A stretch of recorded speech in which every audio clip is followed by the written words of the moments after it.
कोई भी कस्टमर अगर किसी पैकर एंड मूवर को सिलेक्ट करता है तो वो उस सिलेक्शन करते टाइम उसको किन बातों का ध्यान रखना चाहिए, और एक पैकर मूवर सिलेक्ट करते टाइम अगर उसको 2 3 4 5 कंपैरिजन करने हैं और उसके बाद उसको सिलेक्शन करना है तो वो क्या क्या देखना चाहेगा कि ये पैकर मूवर मेरे लिए बेनिफिशियल हो सकता है, तो उसको सिलेक्ट करने में कौन कौन सी केयरफुली या फिर सावधानी रखनी चाहिए?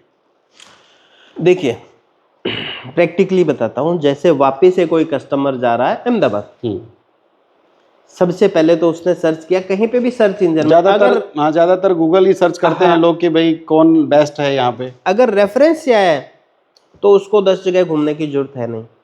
आपने अगर रेफर कर दिया XYZ पैकर मूवर को, नहीं, बहुत बार जैसे मैं रेफर करता हूँ, मेरे पास कोई अगर हाउस होल्ड शिफ्टिंग कराता है तो मैं सीधा ये बोलता हूँ मेट्रो के पास मेट्रो लोकेशन है, मैं आपके पास में भेजता हूँ, तो उन लोगों का ट्रस्ट ऑलरेडी पहले से बना ही रहता है कि भाई मोतीलाल मुंद्रा ने बोला है तो अच्छा ही होगा।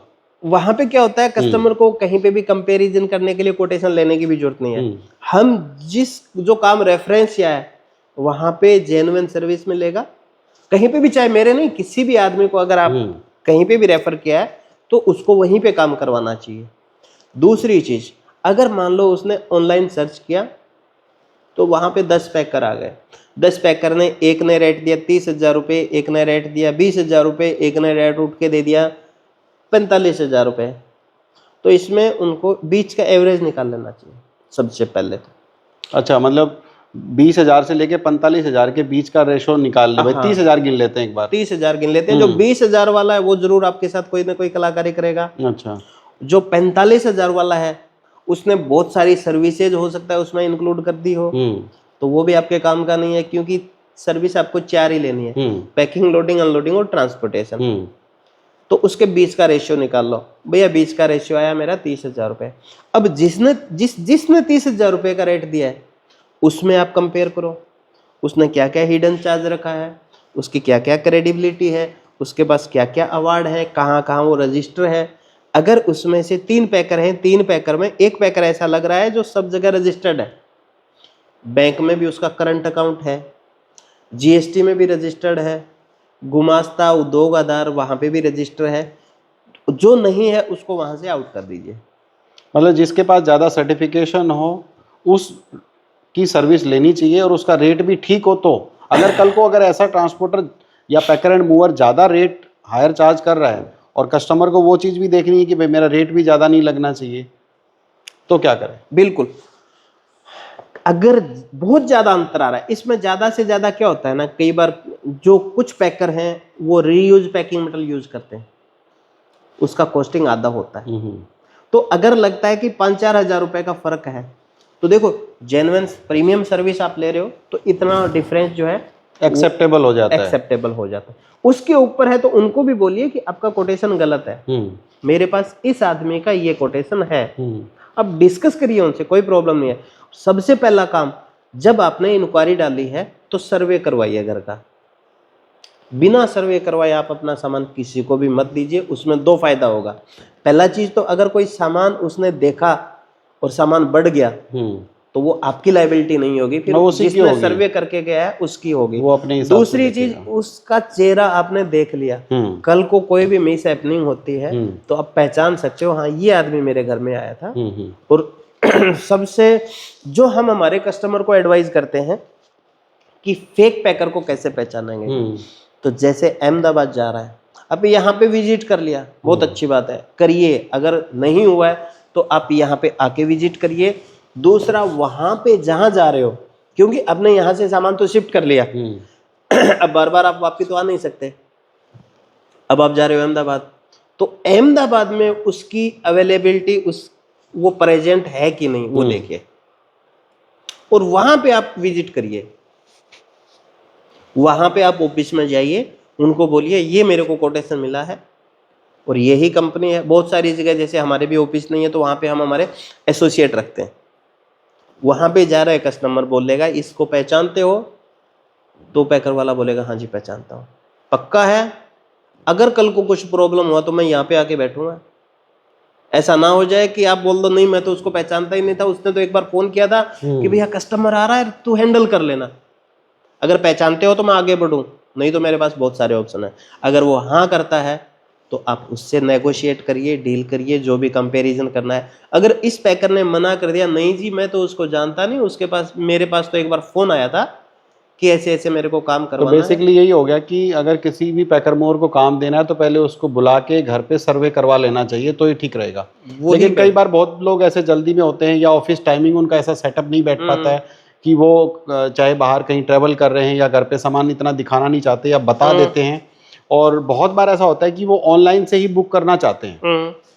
तो बहुत बार मैंने भी फील की ये बातें कि बहुत सारे ऐसे कस्टमर्स के साथ में स्कैम हो जाता है या फ्रॉड हो जाता है। उस फ्रॉड से, स्कैम से बचने के लिए कस्टमर को क्या करना चाहिए? सर एक चीज तो ये है कि ठीक है, उसको अगर टाइम नहीं मिल रहा है, वो अहमदाबाद में बैठे हैं, वापी में है नहीं, और सामान भी शिफ्ट करना है, तो वो लिस्ट भेज दें उसको। लिस्ट भेजने के साथ उनसे रेट ले लें। अगर रेट आपको लग रहा है कि मेरे को इसके थ्रू ही करवाना है, तो उनसे एक बार वीडियो कॉल करके आप देखें वो कहाँ पे है, उसका ऑफिस है भी कि नहीं है। उसको बिल्कुल बता दें कि भैया मैं इतना बजे आपको वीडियो कॉल करूंगा, आप मेरे को अपना ऑफिस दिखा दीजिए। अगर वो बंदा वहां पे एग्जिस्ट कर रहा है तो पूरा ऑफिस मिलेगा। फिर आप जब अहमदाबाद में हो तो उससे वहां डेस्टिनेशन ब्रांच का डिटेल ले लीजिए, आपका ऑफिस कहाँ पे है उसका मेरे को नहीं, नंबर। ज्यादातर केस में ऐसा होता है, जैसे पैकर मूवर हैं बहुत सारे, जो ऐसा कोई नया पैकर मूवर है जिसका एक ही ऑफिस है, वहाँ ऑफिस है ही नहीं कोई भी, तो उस केस में क्या करे?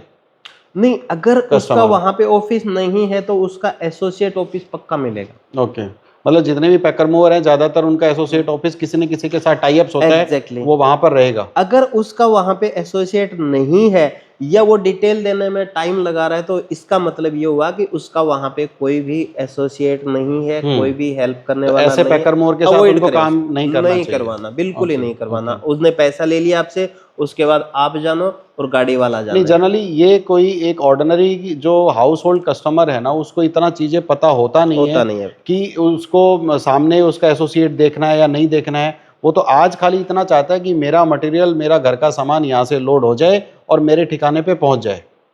तो इतनी सारी चीज़ें कस्टमर जनरली चेक नहीं करता है। तो सेम टाइम में जब वो बुकिंग कर रहा होता है तो उसी टाइम पे उसको क्या ऐसा केयर करे कि उसके साथ स्कैम होने से बच जाए या फ्रॉड होने से बच जाए और एक अच्छा पैकर एंड मूवर सिलेक्ट कर पाए वो। जैसे बहुत सारी जगह अगर उन्होंने ऑनलाइन सर्च किया तो वहां पे रिव्यू देखे, या वहां पे किसी कस्टमर का नंबर भी छोड़ देता है कस्टमर, उसका डिटेल भी मिल जाता है तो उससे बात कर सके। अगर उतना भी कंफर्टेबल नहीं है कस्टमर बात करने के लिए, तो देखिए उसका कम से कम 5-7 साल पुराना सामान तो है और उसके साथ इमोशन भी अटैच है, तो थोड़ा बहुत कस्टमर को आगे बढ़ के वेरिफिकेशन करना पड़ेगा। चाहे वो बुकिंग ब्रांच पे वेरिफिकेशन करे, चाहे डिलीवरी ब्रांच पे वेरिफिकेशन करे। अगर दोनों ही जगह वो अवेलेबल नहीं है तो उसके जो सर्टिफिकेट्स हैं उसकी ऑथेंटिसिटी चेक करनी चाहिए। बिना चेक किए मैं बोलता हूँ किसी भी कस्टमर को कोई भी पैकर मूवर हायर नहीं करना चाहिए। तो क्या जैसे कि किसी पैकर मूवर को कॉल कर लिया, उन्होंने उसका सर्वे भी कर लिया, तो क्या कस्टमर को उसका ऑफिस भी विजिट करना चाहिए पैकर मूवर का? बेटर है। तो ऐसे केसेस में अगर मैं अंदाजन आपको गिनता हूँ कि महीने में कोई अगर आप 100 पैकिंग करते हो तो 100 पैकिंग में से ऐसे कितने कस्टमर होते हैं जो कि आपके ऑफिस को विजिट करते हैं? सर अगर आपका ऑफिस वेल सेटल हो गया तो कस्टमर नहीं आता है। ट्रस्ट वाली अलग बात है, लेकिन रैंडम अगर कोई कस्टमर आपको ऑनलाइन सर्च करके आता है तो क्या वो करता है? क्या वो जरूर बोलता है कि भैया आपका ऑफिस कहाँ है, ये गुरुद्वारा के साथ, मैं एक बार विजिट करूंगा। हाँ जी आइए ना, बिल्कुल ये हमारा लोकेशन है, लोकेशन पकड़ के आ जाइए। तो पहले ही झटके में हमने उनको बोल दिया sir you are most welcome, तो कस्टमर सोचेगा यार ये वहां पे है और मेरे को जाने की जरूरत नहीं है। वो फिर बोलेगा आपका अहमदाबाद में कहाँ पे ऑफिस है, बोलेगा सर असलाली में है, ये एड्रेस है उसका, ये पूरा डिटेल है, आप उनसे भी बात कर सकते हो। तो अगर हमने बिना हेजिटेशन के उसको सारी डिटेल दे दी तो वो उतना R&D एक्सरसाइज करेगा ही नहीं। ट्रस्ट हाँ पहले ही झटके में बोल सर मेरा ऑफिस तो देखिए आप, मेरे को थोड़ा टाइम लगेगा, आप मेरे को फोन करके आइए। वहां पे कस्टमर को डाउट करना चाहिए, भाई इसको ये फोन करके बुला रहा है, इसका मतलब ये खुद वहां पे नहीं है। और जब खुद वहां पे नहीं है तो मैं मेरा 10 लाख रुपए का सामान किसके भरोसे दे दूं? कस्टमर ने पूछा अहमदाबाद का ऑफिस कहाँ पे, सर वो तो मेरे को चेक करना पड़ेगा, मैं आपको डिटेल देता हूँ, नंबर भेजता हूँ, बात कर लीजिएगा। इसका मतलब वो वहाँ पे कुछ नहीं है, किसी आदमी को एक डम्मी क्रिएट करेगा, भैया ये कस्टमर है मोतीलाल जी हैं, ये आपको फोन करेंगे, आप बोल देना हाँ मैं मेट्रो पैकर से ही बात कर रहा हूँ। तो वो क्रिएट किया है उन्होंने, डम्मी बनाई है। ओके। वहां पे और आपको ज़्यादातर आज जो प्रेजेंट सिनेरियो चल रहा है इसमें बहुत सारे फ्रॉड ज़्यादा हो रहे हैं, तो ये ज़्यादातर जो अभी ट्रेंडिंग फ्रॉड क्या है, स्कैम्स क्या हैं पैकर एंड मूवर्स में? ये भी बहुत बड़ा चैलेंजेस है। जैसे हमने पीछे पैकर मूवर में, पैकर मूवर अपने आप में एक बहुत बड़ा चैलेंज है, अपने आप में बहुत बड़ा फ्रॉड है। पैकर मूवर को पैकर मूवर वाला ही लेके बैठ रहा है, कस्टमर फ्रॉड नहीं कर रहा है। कैसे कर रहे हैं ये सब? जैसे किसी ने XYZ स्टेशन से फोन किया, आपने इंक्वायरी डाली थी, आपको मूव करना है यहाँ से लेके वापी से लेके दिल्ली, आपने इंक्वायरी डाल दी, अब नंबर तो आपके फ्लोट हो गए, सब जगह बंट गए, तो कोई भी एक पैकर वाले ने आपको पूछा सर आपको यहाँ से यहाँ सामान शिफ्ट करना है, आप बोलोगे हाँ भैया मेरे को करना है। उसने आपसे लिस्ट मांग ली, आपने उसको लिस्ट भेज दी, क्योंकि आपने वो तो देखा ही नहीं कि ये पैकर यहाँ पे है भी कि नहीं है, उसका ऑफिस है। आपने पूछा भी भैया वापी में है क्या आपका ऑफिस? हाँ हाँ सर मेरा तो वहाँ पे खुद का ही ऑफिस है। आपने बोला ठीक है यार लिस्ट तो भेज ही दे देता हूँ, क्या पता हो ना हो, रेट आएगा तब बाद में डिसाइड करेंगे। उसने लिस्ट देखी, उसने यहाँ पे गूगल में सर्च मारा पैकर्स मूवर्स इन वापी, वहाँ पे मेरा नाम पहले आ गया मान लो। मेरे को बोला भाई ट्रू कॉलर में नाम भी आ जाता है, धर्मवीर पालीवाल। धर्मवीर पालीवाल जी बोल रहे हो? हाँ जी। और देखो हम वहाँ पे आपको काम दिया था, आपका काम किया था। हाँ हाँ बोलिए बोलिए। मैं एक लिस्ट भेज रहा हूँ, मेरा रेगुलर कस्टमर है, उसको शिफ्टिंग करना है, लिस्ट देखो और मेरे को खर्चा दो। उसने मेरे तो को वो जो दूसरा है वो सामने वाला भी पैकर मूवर बन के आपसे बात करता है? हाँ वो अपनी प्रोफाइल पूरी बताएगा, मैं ये पैकर मूवर से हूँ, इस सिटी से हूँ, आपसे मैं मिला हूँ, या आपका मैंने वीडियो देखा है, या आपका मैंने गूगल में देखा है, मैंने आपकी हेल्प की थी। वो आपसे एकदम फ्रेंडली हो जाएगा, कनेक्ट होने की कोशिश करेगा। और वो है भी पैकर और अपने आप को पैकर ही रिप्रेजेंट करेगा। उसने लिस्ट भेज दिया, लिस्ट के सामने मैंने देखा कॉस्टिंग दिल्ली का आ रहा है 60,000। मैंने उनको बोल दिया भैया ठीक है एक मेरे को 60 to 62,000 दे देना, मैं आपका काम कंप्लीट करवा दूंगा। थोड़ा 1,000-2,000 वो नेगोशिएट करेगा। वो खत्म हो गया डील 60 में, 62 की जगह। और वो कस्टमर को उठ के रेट दे देगा 45,000। इतना कम क्यों? मोतीलाल उसको तो पैसा ही चाहिए ना, उसको कहाँ देना है किसी को पैसा। आपसे उसने 45,000 में डील कर ली। आप बोलोगे वो आपने अग्रवाल में भी बात किया था, आपने मेट्रो में भी बात किया था, सबका जो रेट है वो 60 प्लस है। 60 प्लस आएगा। अब 45 यहाँ पे है, आपको लगेगा यार ये तो एकदम सस्ता ही आदमी, इसी से कर लो तो ठीक है। आप उसको भी पूछोगे भैया इतना सस्ता क्यों है? सर मेरी तो रेगुलर गाड़ी वहां से आती है। मेरी गाड़ी खाली जाती है, कोई भी बहाना बता सकता है। खाली जाती है, वहां से हम वो लोड करके लेके आते हैं। हमारे को तो अगर आप 40 भी दोगे ना तो भी मैं काम कर दूंगा, मेरी तो गाड़ी वैसे भी खाली आनी है सर। आपको लगेगा अरे वाह वही वाला पैकर मिल गया, वहां से वो थोड़ा रिलेशन भी बना लेगा। आपने डील डन कर दी, काम हो गया आपका। जब तक आपका काम हो रहा है तब तक आप जब भी उसको फोन करे वो आधी रात को भी आपका फोन उठा रहा है। उधर पैकर वाले से, मेट्रो वाले से, या जिससे भी उसने डन किया उससे जब बात कर रहा है तो कंटिन्यू उससे बात हो रहा है, एकदम फ्रेंडली बात हो रहा है। आपका सामान शिफ्ट लोड हो गया, उसने सामने से फोन कर दिया सर अपना जो 45 में डील हुआ है ना, तो उसमें एक काम करिए आप 40,000 ही पेमेंट करिए मेरे को, बाकी 5,000 रुपए रखो, जब आपका सामान डिलीवरी होगा ना जो और भी भरोसा हो जाए उसको कि भाई उस टाइम आप दे देना। कस्टमर को लगेगा अरे सामने से ऑफर कर रहा है जबकि मेरे को ये डिमांड करनी चाहिए थी। ठीक है गूगल पे नंबर बोलो सर, इसी नंबर पर डाल दो सर, ये नंबर लिखो, ड्राइवर का ही है, डायरेक्ट आप ड्राइवर को ही डाल दो। जल्दबाजी में आपने उसको 40,000 पे कर दिया। वो 40,000 कहाँ आना था? 40,000 की जगह 60,000 मेरे पास आना था। अब वो पॉकेट से तो लगाएगा नहीं, यहाँ से जो कॉल है वो डिस्कनेक्ट हो गया। अब मैं उसको रीच कर पा रहा हूँ ना कस्टमर रीच कर पा रहा है, दोनों। उसने अपना 40,000 और आपने गाड़ी भेज रखी है, मैंने खर्चा करके रखा है, पैकिंग भी कर दी, मेरे को डिलीवरी भी करवाना है, सारा खर्चा मेरा तो एज इट इज खड़ा रह गया। अब वहां उसने फोन बंद कर लिया, नया सिम डाला, नए प्रोजेक्ट पे जुट गया। तो ये कोई मोतीलाल को पकड़ेगा? ये तो मतलब डायरेक्ट पैकर मूवर के साथ चीटिंग हो गई अल्टीमेटली। दोनों जगह ही हो गया, कस्टमर को भी चीट किया उसने, कस्टमर बिना वेरीफाई किए उससे डील डन किया, तो कस्टमर भी सफर हुआ, उधर पैकर वाला भी सफर हुआ।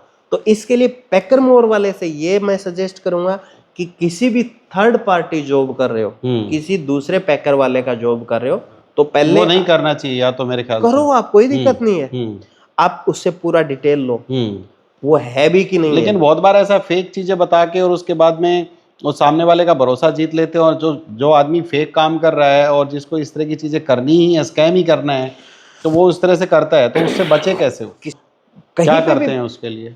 हम बिना गारंटी के किसी का काम नहीं करते हैं। ओके। आप अपनी गारंटी दिलवा दो, बोलो कहाँ से बात कर रहे हो? पूना से। हम्म। हाँ पूना में ये मेरा पैकर वाला है, जानते हो इसको? हम्म। नहीं जानते, ठीक है भाई, मैं काम नहीं कर पाऊंगा, 10 पैकर और बैठे हाँ, उनसे मतलब काम जिस कराओ। सिटी से भी वो बंदा बात कर रहा है वहां के कोई लोकल रेफरेंस से, लोकल पैकर एंड मूवर जो आपके पहले से एसोसिएट रहा है या उस यूनियन में है या उस संपर्क में है, उससे बात कराना चाहिए। एग्जैक्टली, जो मेरे को पहचानता है उसको पहचानता है, वो चाहे कहीं पे भी बैठा हो ऑल ओवर इंडिया, बाहर भी अगर बैठा हो तो कोई प्रॉब्लम नहीं है। वो गारंटी ले ले, हाँ भाई इस आदमी ने जो फोन किया है वो मेरा ही आदमी है, अगर कल को पेमेंट वगैरह का कुछ भी इश्यू होगा तो मैं बैठा हूँ, हम काम कर सकते हैं बिना तो जान कस्टमर्स जो भी जितने भी हाउस होल्ड कस्टमर्स हैं अपने पैकर मूवर्स के लिए, उन कस्टमर के लिए एक बेस्ट, अगर अपन एक लाइन में अगर बताएं उनको कहाँ पे केयर ज़्यादा करना चाहिए पैकर मूवर्स सेलेक्ट करते टाइम, तो वो क्या बोल सकते हैं अपन? जहां पे आप अवेलेबल हो वहां पे पैकर अवेलेबल होना चाहिए। नहीं समझे? अगर उसको वापिस से डील करनी है यार, वो अहमदाबाद जा रहा है तो वापिस से तो उसने 10 तारीख को पैकिंग करवाई, 10 तारीख के बाद निकल गया, मतलब नेक्स्ट डे माल पहुंच जाना चाहिए वैसे वापस नेक्स्ट डे वो वहां पे पहुंच जाता है। अब वहां पे दूसरा पैकर वाला है कि नहीं है, जहां आप हो वहां पे वो पैकर है कि नहीं है। आप वापी में थे तो वापी में मैं बैठा हूँ, अब वो दूसरे दिन अहमदाबाद चला गया तो अहमदाबाद में मेरा रिप्रेजेंटेटिव है कि नहीं, होना चाहिए, रीच होनी चाहिए, उसका फोन बंद नहीं होना चाहिए, उसके ऑप्शन सारे होने चाहिए, जैसे कस्टमर केयर नंबर हो, टोल फ्री नंबर हो। एक फोन है मैं बंद कर सकता हूँ, अभी मेरे फोन साइड में पड़े हुए बज रहे हैं, मैं अगर फोन नहीं उठा रहा हूँ तो कस्टमर के पास दूसरा नंबर रहे जिससे इमीडिएट बैकएंड में बात कर सके, या फिर कॉल फॉरवर्ड हो या अपने कोई भी कस्टमर केयर के पास पहुंच जाए। कम से कम ऐसा नंबर हो कि अगर एक बार रिस्पांस नहीं मिला तो मैं दूसरे से भी बात कर सकूं, और कोशिश मेरी ये रहेगी कि मैं सामने वाली ब्रांच में बात कर सकूं, जहां पे मैं कल को अगर जरूरत पड़ी तो मैं जाके उससे बात कर सकूं। ओके,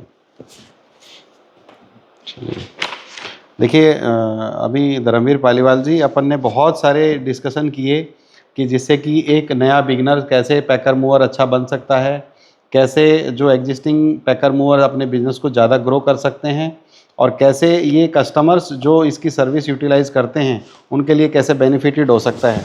आई थिंक आपसे बेटर मेरे को कोई इस प्लेटफॉर्म को समझाने वाला मिला नहीं था, तो मैं बहुत दिल से आपका धन्यवाद करता हूं, आपने जो इतना टाइम निकाला।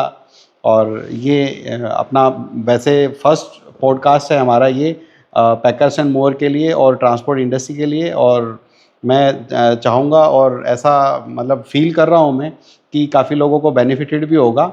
और अगर इस तरह का कोई आपका कस्टमर है या फिर कोई आपका पैकर एंड मूवर्स है या बिगनर्स हैं जिसको भी ये आप वीडियो भेजते हैं या उनके लिए हेल्पफुल हो सकता है, तो आप उसको शेयर करके और उन लोगों तक ये बेनिफिट ज़रूर पहुंचाइए, जिससे कि आने वाली टीम, आने वाली जनरेशन भी इस बिज़नेस को और आगे आके एक नया इनोवेशन दे सके। और मेरे लिए ये गर्व की बात है कि मैं आपके सामने आपके साथ बैठा हूँ, इतने धुरंधर, इतने वेसल ऑफ नॉलेज के आदमी के साथ मैं उनके आंसर दे पा रहा हूँ, तो ये मेरे लिए बहुत बड़े गर्व की बात है। आपको कौन नहीं पहचानता है वापी में, चाहे इंडिया के लेवल पे बात करें तो आपको हर कोई ट्रांसपोर्ट इंडस्ट्री में यार वेल नोन पर्सन, तो वो फेस करना भी मेरे लिए एक बहुत बड़ी नहीं इतनी बड़ी बात नहीं है, बट मतलब मेरा यही प्रयास है कि भाई ट्रांसपोर्ट इंडस्ट्री से रिलेटेड जितने भी फील्ड हैं, जितने भी काम अपन जिस पैटर्न पे करते हैं वो एक ओपन लेवल पे जाए, और हर कोई इंसान, आज सोशल मीडिया का ज़माना है तो हर कोई देख सके, समझ सके। अगर हम किसी को फिजिकली नहीं बता सकते हैं, और बहुत सारे लोग 10-10, 20-20 साल हो जाते हैं और ट्रांसपोर्ट के या पैकर एंड मूवर के बिजनेस को समझ ही नहीं पाते हैं, तो आज घर बैठे भी अगर कोई सीखना चाहता है तो वो सीख पाए, यही मेरा एक छोटा सा प्रयास है। ये कमर भी सफर करता है। आज आपके वीडियो में सिर्फ जो पैकर मूवर इंडस्ट्री में आना चाहता है उसको सिर्फ उसको ही हेल्प नहीं मिल रही है, जो कस्टमर है जो सोचते हैं यार मैं कैसे पैकर मूवर को पहचानूं कि वो फेक है कि जेन्युइन है, तो उसको भी थोड़ा बहुत हेल्प मिलेगा। और आपकी ऑडियंस जो है वो सिर्फ ट्रांसपोर्ट वाले नहीं है, क्योंकि ट्रांसपोर्ट वाला भी तो end of the day customer है, कभी ना कहीं मेरे को जरूरत पड़ेगी उसको भी। तो यहाँ पे दोनों को ही थोड़ा गाइडलाइन मिलेगा कैसे उसको साफ सुथरा काम वो कर सके। तो thank you Motilal ji. Thank you Dharamvir भाई, बहुत बढ़िया।